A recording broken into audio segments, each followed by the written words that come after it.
Alexa, play the hype music. Seriously? Dude.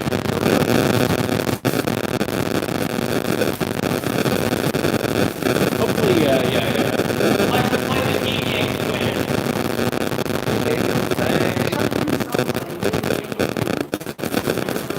This live video is not sponsored by Jeff Bezos. Volume 8. Guys, we're here with Mile Wide. Well, we're here at Mile Wide Brewing Company. Thank you guys for hosting us. And we're here with Mark from Omega Yeast, who's about to give us a talk on all things. All right. Kveik. Cool. I've heard Kveik. I've heard Kveik. It's all wrong. They're all wrong. And honestly, like, none of us can really probably pronounce any. This is the best. This is the best. Clear the copyright. We pay BMI all the day, every time. But we're about to get started here in like literally 2 or 3 minutes, guys. I'll take you all on a little tour of Mile Wide Brewery, and then we'll come back and we'll live stream the rest of this talk, and we're going to learn some awesome information about a really fascinating story. I don't know if I got your twerking there, Kyle. But we'll walk you guys around, and then we'll be back with Mark. If you guys haven't been to Mile Wide, what up with that? If you're in Louisville, I'm sure you have. If you're not in Louisville, number one, their brewery is top notch. It really doesn't get much better than their setup over here. Number two, it is a fantastic taproom.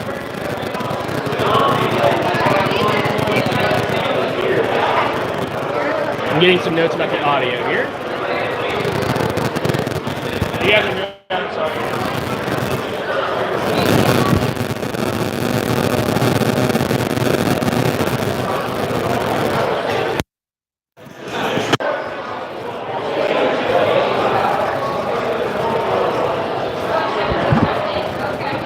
Any improvement on audio there, guys?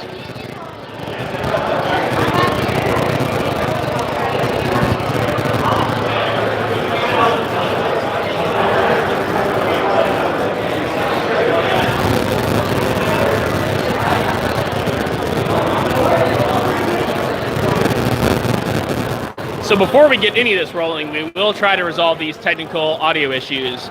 And A, thank you for letting us know that we're having them. And B,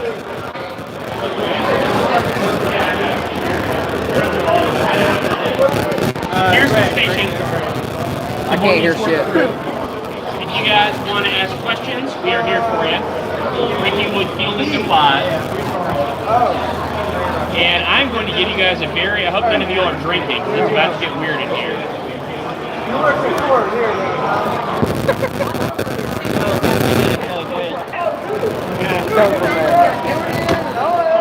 I was an engineer there. I was a union.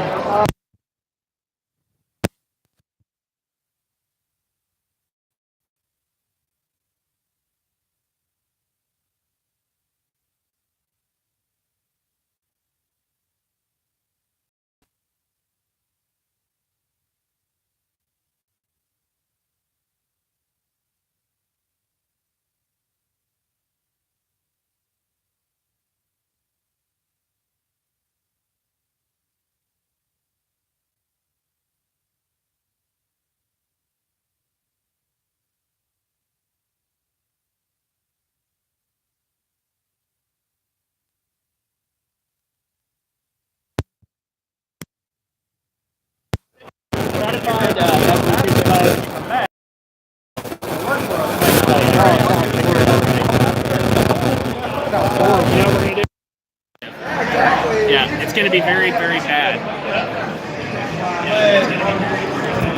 That's better.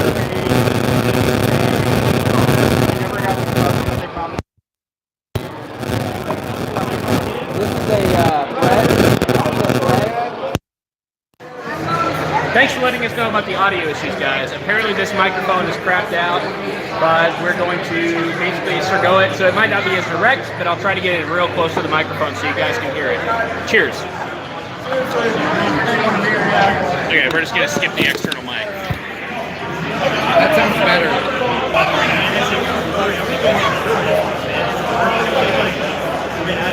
Say, hey Sam, how's it now?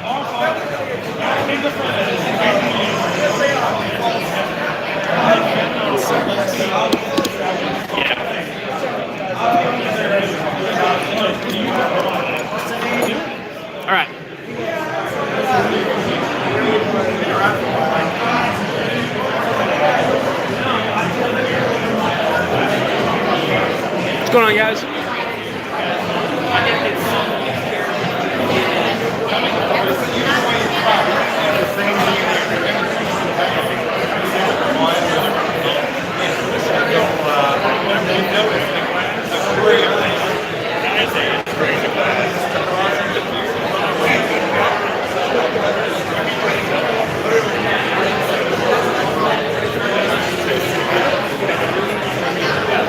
We're ready here whenever you are, man.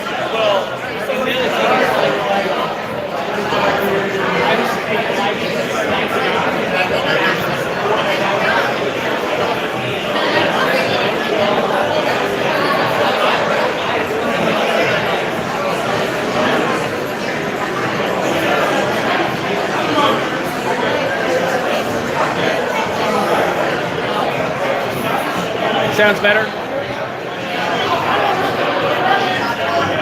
You want to go give the introduction talk? Start it?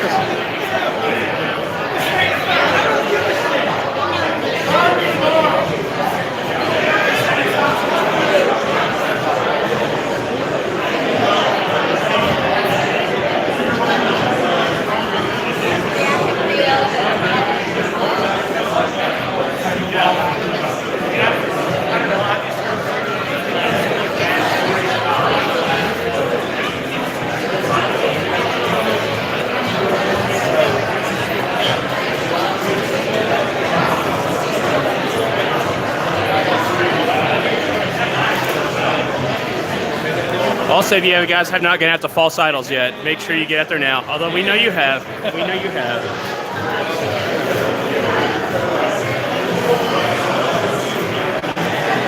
Kentucky Beer Network, you guys have seen him, but he's in the house.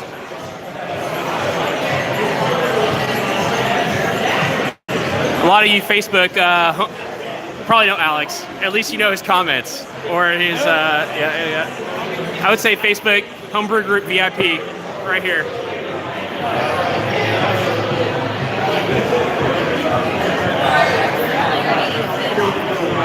If you're ready, man, we'll give you a little introduction and we'll get it going.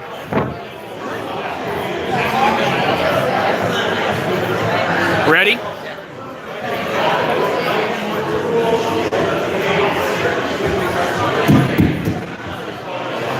Okay. You gonna start? We're all the way live. What's up, nerds?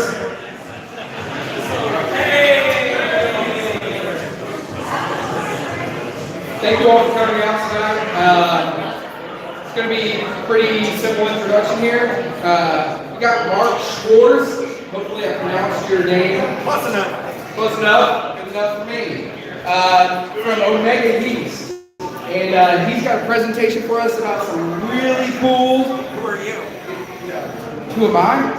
That doesn't matter. Introduce yourself, man. I'm Ricky Burdett, and this is John Renan. And we do a YouTube thing called Meets Wort. It's pretty fun. Really, we just do it to get free beer and possibly free yeast. Say, if you guys are here for the talk, I see a lot of familiar faces out there. Thank you guys for coming out. This is awesome.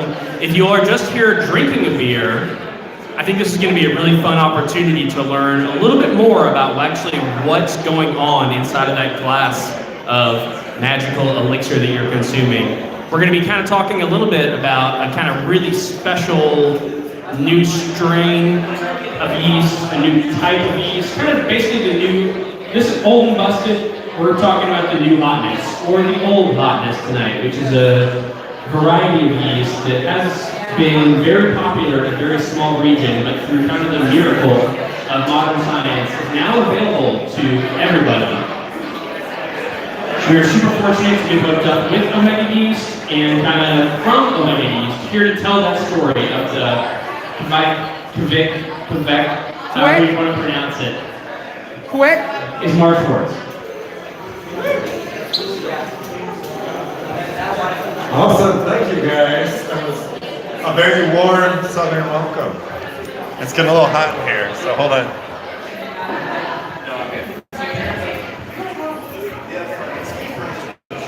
All right, well, thank you. We really appreciate you guys having us out. This is exciting for us to talk a little bit about yeast, so we'll just dive right in. So I don't know how many people know about Omega Yeast, but essentially we make yeast.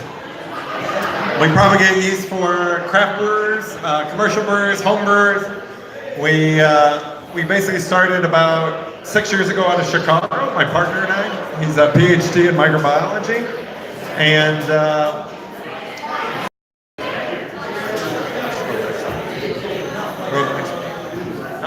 so yeah, we started in 2013. My partner Lance, he's been doing microbiology for quite a while. We essentially started this yeast company at night. We had recently moved into a new building earlier in the year up in Chicago. We'll just dive right into Kveik. So essentially, it's a Norwegian dialect for yeast. So there's a guy, Lars, if you're familiar with Lars' blog. He lives in Oslo, and he's really concerned about a lot of the farmhouse culture disappearing in Norway. So he essentially spends his weekends going out to different fjords, collecting yeast strains from these farmers. And the first place he went to was the Voss province, if you're familiar with Voss water.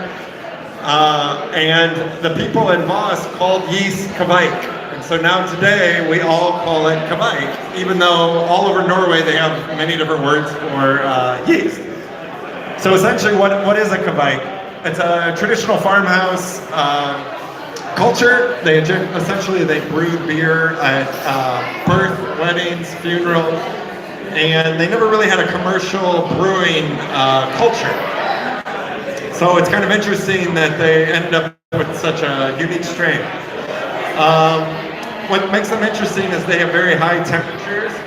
They are very flocculent, they're non-phenolic, and they have very high alcohol tolerance.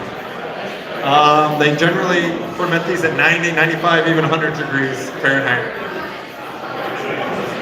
So some things that just kind of talk about the hallmarks of a traditional Norwegian beer. A lot of the times they have spruce tips or juniper.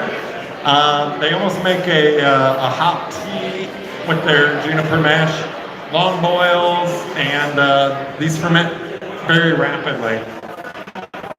They store their yeast in these rings. If you go to the previous picture, they'll dip these yeast rings, look like a human vertebrae, into the mash, and that's how they dry it in their barn. They also have these Kveik stokers, which are logs that are similar. They'll throw in at 100 degrees and be able to store their yeast that way. In one region of Norway, they even scream into the fermenter when they pitch their yeast. It's a traditional thing to do. So to talk about kind of the origin of these strains, I don't know if anyone's seen this kind of evolution wheel of domesticated yeast, but if you start in the center is the oldest, and as you go out it gets newer. So if you notice, I don't know how well you can see this, some sake and more Asian strains are kind of the oldest. As you work around, you work to more German, US, and UK strains. And if you notice, these red ones are where your Norwegian strains end up. And so for instance, Hornindal 1 is down in this German area, but it's also up here in the older origination portion. So what does that tell us, essentially, is that the origin of these strains is from a hybrid, from an ancient strain that mated with a more recent strain. So what we think maybe happened is some English strains made their way back to Norway, maybe through the Vikings, who knows, and mated with some of these ancient, more wild strains. And that's kind of how we end up where we are. I probably can't see too much in this, but wherever the bulb is means that they do really well at that alcohol tolerance or temperature. So if you notice, just for instance, here's your Hornindals. If you notice, are very good at high temperatures. We're looking at over 100 degrees Fahrenheit. And we're also looking at 16% alcohol tolerance if you wanted to brew with Hornindal. And Hornindal, especially compared to a lot of these other Norwegians, are interesting. The top three are just kind of your normal English strains. You notice that they clearly don't do very well in heat or high alcohol tolerance. And kind of just looking through the chemical structure of all the esters, you can see too a lot of these Hornindal, you know, your different ester components of pineapple, tropical fruit, or apples. You can see with the Hornindal here is very high in tropical fruits and apples and that sort of thing. So for people who haven't used Kveiks, what's some hallmarks of it? Will Kveiks infect my equipment? No, they are just sacks. They're not diastaticus, they're non-phenolic. You don't have anything to worry about. How do I make a Kveik? There's no such thing. Kveiks just means saying yeast. That's pretty much it. The word Kveik just has kind of been used as a Norwegian yeast at this point. What styles? We found anything that's an English IPA, English style, works really well with this strain.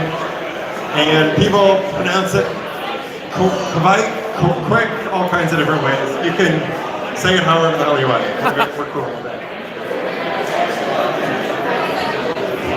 So how do people, more recently, how have they been using these Kveiks in a more modern brewing structure? Because they are really non-phenolic and fruity, a lot of people have been using them for IPAs, English ale, stouts, imperial, barley wines, all kinds of different things. They have a high alcohol tolerance, so they work really well for imperial stouts and barley wines again. Like I think I've mentioned before, like the Hornindal, if you ferment at 1995, it will ferment out in 48 hours. And because they are at much higher temps, especially in the south here, we found people are saving a lot on energy costs, especially in the summer, because you could knock out at 90, 95, and won't have to chill as much as you need. And lastly, depending on what strain you're using of us, there's a lot of unique esters, from mango and citrus to a little more tropical fruit. So out of the three Kveiks that we offer, Hothead we found to be the most kind of house strain friendly. Some people are using it as an APA. It kind of is a ripe mango honey sort of taste. The Kveik here, a lot of people have been using for instead of the Chico strain. And it's a little bit more citrusy. And lastly, the Hornindal is a little bit more tropical fruity, which we found that complements modern hops super well. It's a really unique strain. So we have a couple recipes of things we can do that people have used to use these Norwegian. The first one's a Berliner we did in 5 days.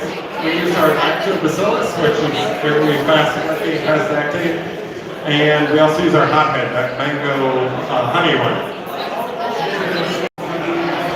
So on the first day, we kind of pitched that lacto. If you pitch the lacto at 95, it'll get your pH down to 3.2, 3.4 in about 18 to 24 hours. So we let that kind of go, even though it's in room temp, it'll get your pH down very quickly. On the next day, we pitched our Hothead, and as you see here, after 18 hours, we were down to 3.5, and the temperature is around 80. So we did a 1 liter starter, and anytime you do use these Norwegians, you want to insulate the wrap with a blanket or carboys to keep them hot. You don't want it to get too cold. Let's see, the next day we try to maintain the heat at 90 by wrapping those blankets and keep it as warm as possible. And as you see, we ended up at a gravity of 10-15 within 3 days. Trace with the keg, and we're pretty much ready to go. Drain the glass in about 6-7 days. And you can see the final pH is 3.34. A little hazy, and yeah, it's delicious. So another one we've done, this was with the Hornindal. We did an imperial stout. You can kind of see the grain bill here. Like, got a big beer. And part of this too, we do a little bit longer boil, as you notice here with our hops, and making sure that we were good to go the whole night. We knocked out at 88. You can see our original gravity here, that was 1114. And we pitched 3 homebrew packs of our Hornet Dog. And after 4 days, we got up to 1040.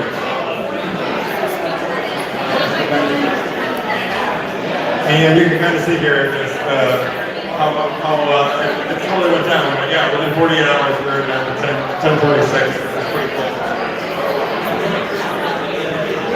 And then our last recipe we did here was a 16% barley one. If you notice, we also used our morning dog. This one was a little bit longer boil. If you notice, we boiled for 240 minutes and kept adding hops just to make sure we were getting the right gravity we were looking for. And this is one where, yeah, we started 1150, ended up at 1030 with 16% alcohol content at the end of the day. If you go back, I don't know if anybody has any questions on those. Okay. And then this is a little bit closer, a little bit more for home brewers, if anybody's out there. But I just want to talk a little bit about our cell counts. So a lot of home brewers at least get confused on cell counts just in general. If anybody's familiar with cell count calculators, you enter your original gravity, batch size, a bunch of various info, and essentially it spits out, you need a starter of a certain number of cells. And what we've realized is this doesn't really reflect reality because strains are so wildly different strain to strain. I think it'd be awesome. I have So definitely we decided to run an experiment where we scrape 200 mils of 1040 wort and we inoculate different strains on the same amount of wort and decide to count the cells and see what we end up with. And it's very strain specific. So if you notice, with the same amount of wort, we ended up with only 100 million cells of Hefeweizen, 150 roughly of West Coast.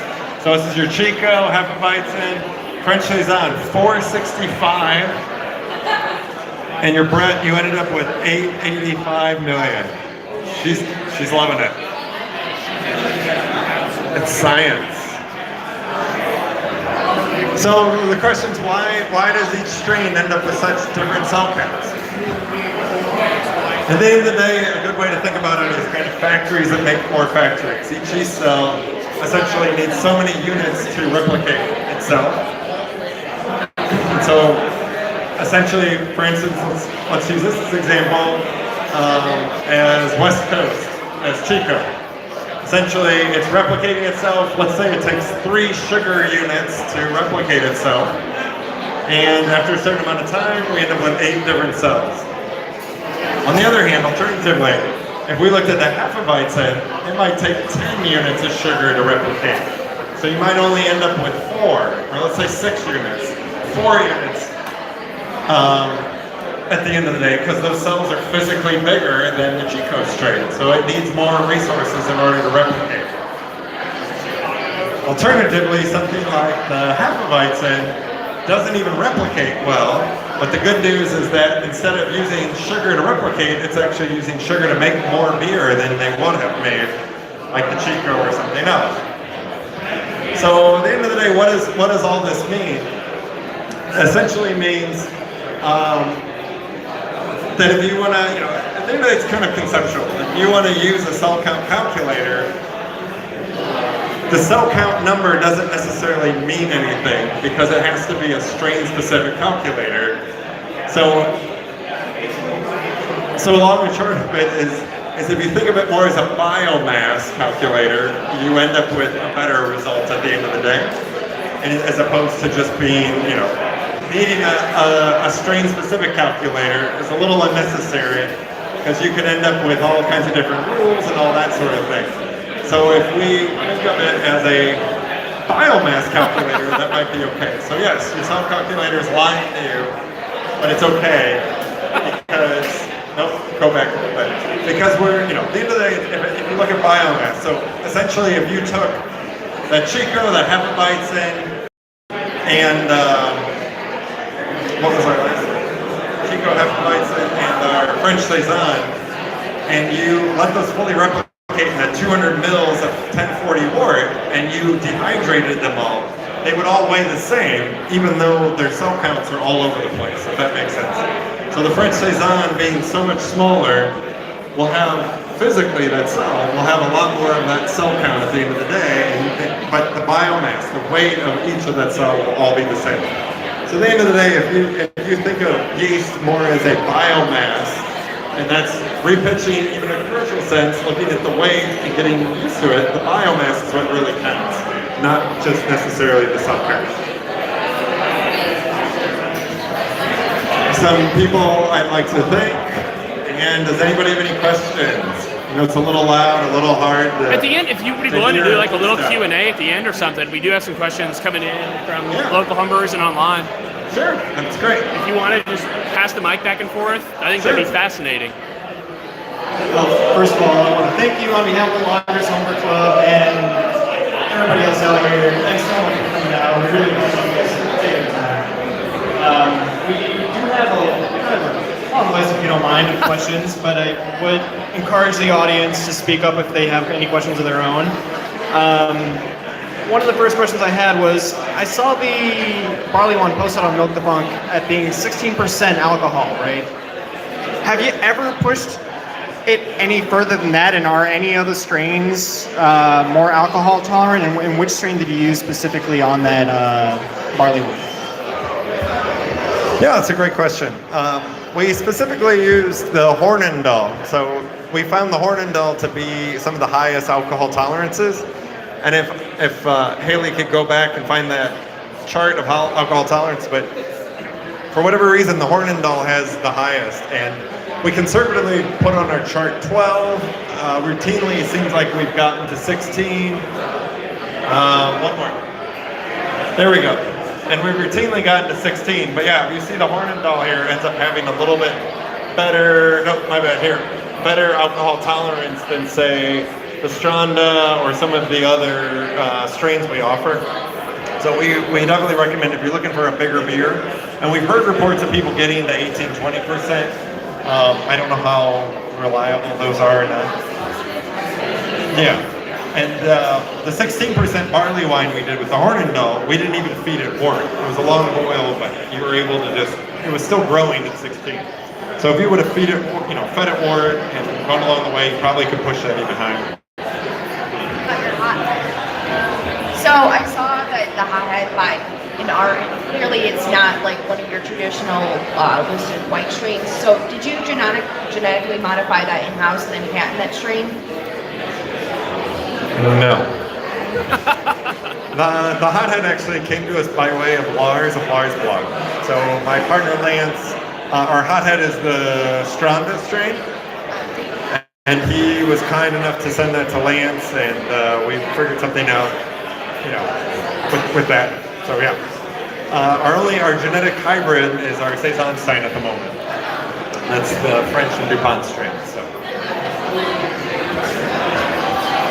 So juniper contains a lot of the same terpenes as hops, including geraniol, linalool, and myrcene. Have you seen similar activity as like New England IPA, where you have a lot of that biotransformation of these same exact terpenes? I don't know. That's an awesome experiment and question.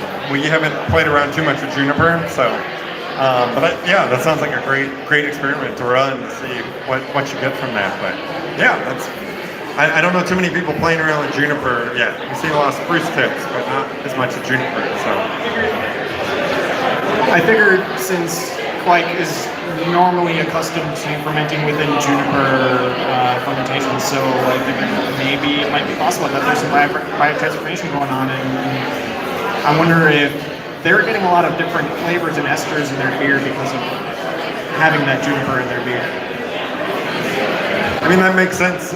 They don't really hop their beers very much in Norway. So yeah, the juniper is doing that in place of the hops. That totally makes sense to me. But we just don't have any empirical data to say one way or another with that. But yeah, I think that's a great experiment. Somebody should be running. Maybe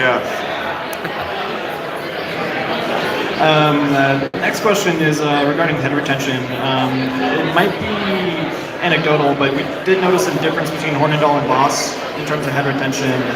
Is one strain more adept at containing some of the head retaining proteins and liquid proteins? it's another one. Unfortunately, I don't know. Yeah, we've heard some accounts of that, but I don't. Yeah, I unfortunately don't know that one. We'll reach out and ask Lance or Nate. I'm sure they might know that one. But okay. Let's see if we can get some other ones. So some of the Kveik strains, I understand, have been tested with lactic acid producing bacteria, especially in raw ales. So given that, I understand that they might have some kind of pH tolerance. Have you been able to test any of the strains that you have?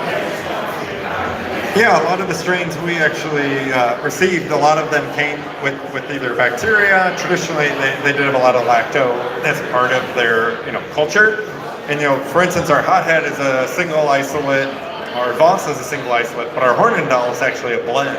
So traditionally, those did come. We have a blend of I think 3 Saccharomyces in that one, and it did come with a lacto as well. And we just isolated the blend and not the lacto.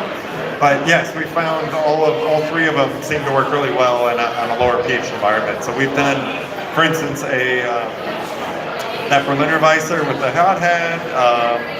Trying to think what we've done any others with sour, but yeah, we haven't seen any problems with the Kveiks working well in a pH environment. Bring it a little bit more technical. The STA1 gene is responsible for a lot of fermentations of dextrin. Do you see any similarities between Kveik having that gene that's supposed to be, similarities to French Saison? And I understand your Lithuanian strain has the STA1 gene, correct? Yeah, no, none of the Norwegians, none of the Kveiks have any STA1 genes. They're all non-diastaticus. You would use them like you would any English strain. And there seems to be a little confusion out there between Norwegian and Lithuanian, and they're just separate beasts. They're not at all, should be lumped together in my opinion. The Lithuanian strain, yes, does have the STA1 gene. It is diastaticus. So we put our Lithuanian Joveru, Lithuanian farmhouse, we would put that in the same category as any of the Belgians. So I don't know if I'd go so far as to call it a Saison, but it's definitely much more of like a delicate Belgian with black pepper. Some people get white pepper, some lemon pip. So it's a really great beer. We've brewed a wit with it.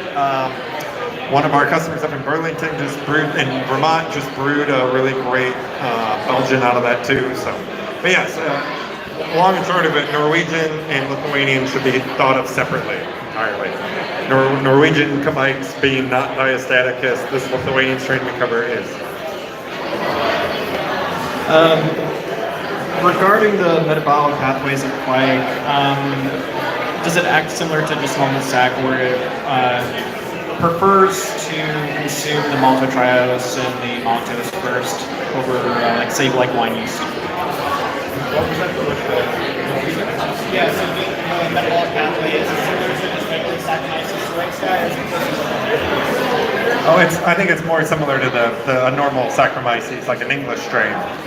It seems to do maltose and all that. So to bring up Vikings, sure, it's a great story. Maybe it was the Vikings, I don't know. But for whatever reason, a lot of those English strains ended up back in Norway and then mated with some hybrid. Come on, Sarah. So, going off of what you said about that there was a hybridization of English yeast and Kveik. So, I noticed that you referenced one of the papers in Frontiers of Microbiology, which went into the origins of Kveik and made an argument that shows that Kveik is essentially a domesticated species of its own right. Do you think that the hybridization of those English strains along with the Kveik helped with that domestication, or was that kind of just like incidental?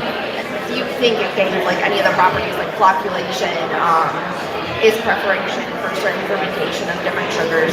Do you think that contributed to it all, or do you think that was just kind of like incidental.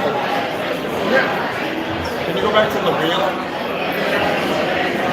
Yeah, I think the best that we can come up with, that hybridization essentially, I think you can think of as kind of as mating.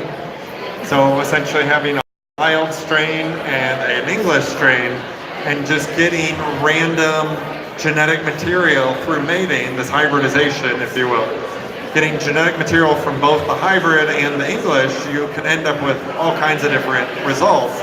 And so for whatever reason with these Norwegians, it seems like it got the best of both worlds, where essentially it has an English ale domestication of being a beer you can drink and being non-diastatic. So most wild strains seem to have the STA1. Most wild are diastaticus.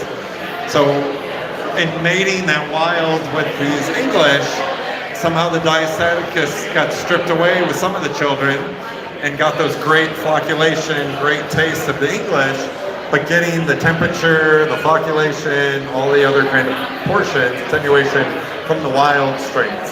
And I think that's the best answer I've heard.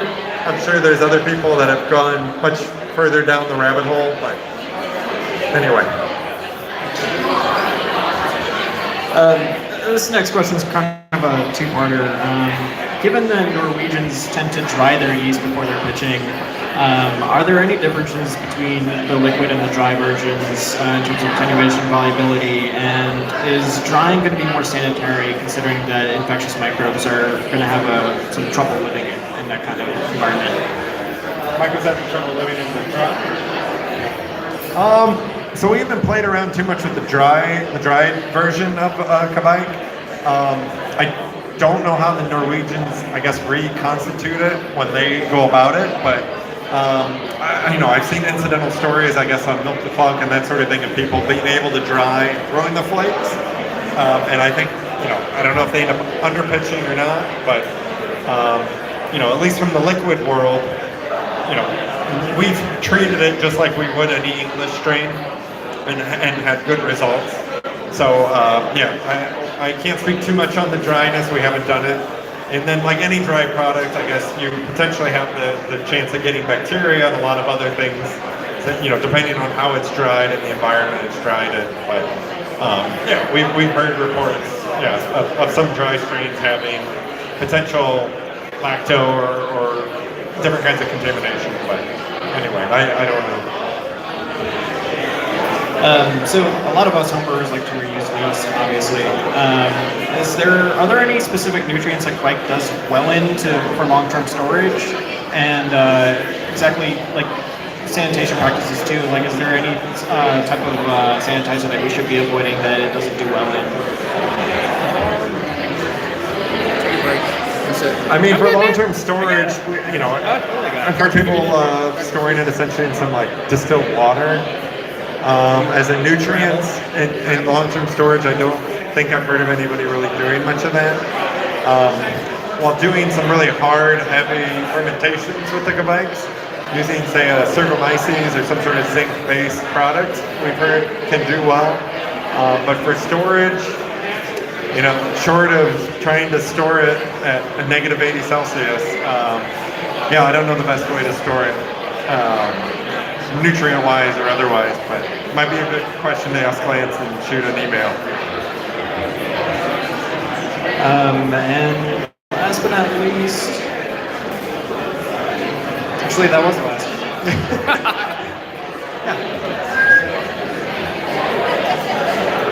The alcohol tolerance on your beer is absolutely stunning. But how beer is on your yeast is absolutely stunning. How does it deal when you're trying to do something like a table beer, Kolsch, something 4% or less? Would you have a strain of Norwegian that would work with that? And what would you expect from the phenolics? Thank you. The phenolic? So all the Norwegians are non-phenolic, so you don't have to worry about that. You use the Norwegian Kveiks like you would any English strain. Like I said, like you would an English strain, if you're putting your original gravity at appropriate, just a regular starting gravity with a Kveik, you could and should end up with a normal gravity beer if you'd like as well. So, you know, for instance, the head of our lab in Chicago, and if you're familiar with the whole brute IPA craze, she brewed a brew with our Hornindal, and I believe started at 1042, pitched at 90 degrees with the glucoamylase at 1042, and went down to 1 in 48 hours. But I believe the alcohol content, yes, to 1. But the alcohol content, I don't believe, was any more than 5%. So it's that whole, you know, your drop / attenuation, you know. What strain was that? That was the Hornindal, our 091, 091, yeah. That one's a lot of fun to play with. So if you start at a high gravity, like if you go back to the barley wine one, if you start at a high gravity, like our barley wine recipe here, you know, I think it was at 11, one more. There we go. So we went from 1150 to 1030, and you can end up with a big beer, 16%. But you know, if you pitch like this brewed IPA at 1042 to 1, I think you should end up with a 4.5% beer. So at the end of the day, again, just use it like you would any English. So a lot of people are using our Voss in place of you would a Chico, Hornindal if you're looking for big beers, or you're looking for just that tropical fruity esters. If you ferment at that 90, 95 degrees, you know, like I said, 48 hours, you're fully fermenting. So she grained the glass, did a brewed IPA in 7 days. My next order, Chuck. I have one last question. Sorry, just one more that I thought of. So given that your new yeast packaging and given the cell sizes of Kveik, what is your recommended pitch rate? So say we use the packet, we re-ferment, and we store the yeast. I've heard stories of just 1 teaspoon being enough. How do we tell without a microscope how much per strain is going to be the recommended pitch rate? Yeah, no, that's a good one. So going back to our cell count talk I was talking about with biomass, if you look, we go out of our way to not put our cell count, because we don't think it's scientifically accurate to be putting 150 billion cells. So if you do look at a lot of people's packaging that do put cell count, they generally benchmark it at, say, the Chico. But if it's a French Saison, it's not going to be very accurate or what we, transparent as we consider it. So what we do is essentially, when we determine how many cells we're going to put in packs, we use a biomass and work backwards. So essentially what we're giving you is the optimal amount of cells you're going to need for a 5-gallon pitch for 1060 or less. So for French Saison, it's going to be higher. For Hefeweizens, it's going to be lower. So long and short of it, generally, if you use one of our packs within the first 3 months, you don't necessarily have to use a starter.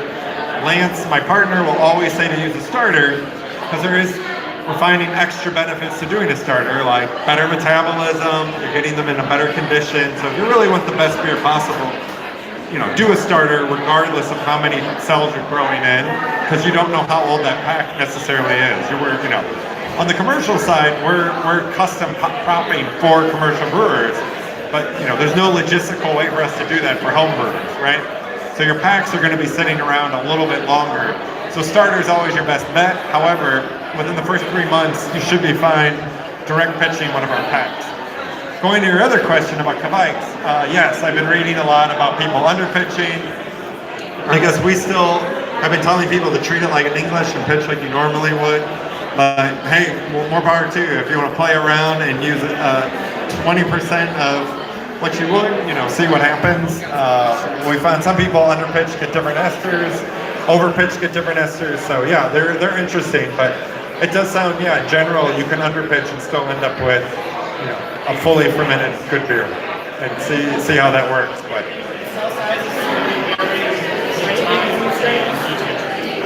the Kveik strains, I only know Hornindal is very similar in size to Chico. So one of our packs for Hornindal will be, say, 145, 150 billion. For the other two, I don't know. I would imagine they're similar, but I don't know. So we basically have a couple questions from online, which I'm going to just try to consolidate into one question, and then let you drink some beer, man. This is from Jason online. So number one, time frame. You've talked a little bit about that, but if he was to try to do Horndal, is 2 weeks normal? And can you also just say a bit about how much yeast nutrient people should be adding into these kind of fermentations? Yeah, time frame, I'm guessing, is he talking about for fully fermenting or grain to glass? He said 2 weeks to terminate. To terminate. So, Is yeah. that normal? Huh? Is that normal? Is that normal? That's not, I wouldn't say not normal. I guess it depends on what temperature you're fermenting at. At least what we found with Hornindal at 90 to 95 degrees, you can fully ferment out in 4 to 8 hours.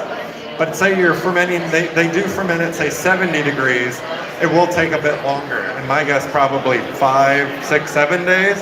2 weeks is probably unusual, but I don't know what temperature you're fermenting out at. I'd say check your oxygenation, son. Your mileage may vary. Check your oxidization, son, is what I just heard. All right, I have one more. And then real quick, because you're talking about nutrients, we always recommend using nutrients. If you've got them, use them. Cervomyces, for instance, works super well. Yeah, go for it. Treat it like sack. Treat it like it is a sack. Yeah. It's 100% sack. There's no diastaticus. It's not a Brett. It's not a lacto. It's just straight up 100% sack. Just use it like you would any English straight. But awesomer. But it's much more awesomer. Mark, thank you so much. Thank you so much to Omega Yeast. Thank you to all of you guys for hanging out, not only here at Mile Wide, but also out there in the internet zones. If you guys are willing, could we get a little round of applause for the presentation? Any of your local homebrew suppliers, wherever you are in the country, if they don't have Omega Yeast, ask them to get it, because particularly these Kveik strains are absolutely worth your time. And if you're planning on opening up a little microbrewery, experiment with these things too, because they kind of do take one of the most anal retentive elements of the homebrewing process, temperature control, and kind of almost make it an afterthought as long as you're doing everything else right. Thank you guys for watching. If you have additional questions, leave them in the comments. We will be following up this video with a long-form documentary on the Kveik Yeast. And until we see you guys again. At Meets Wort, hashtag brew something awesome. Get at me, dog. Cheers. How do I stop this? So.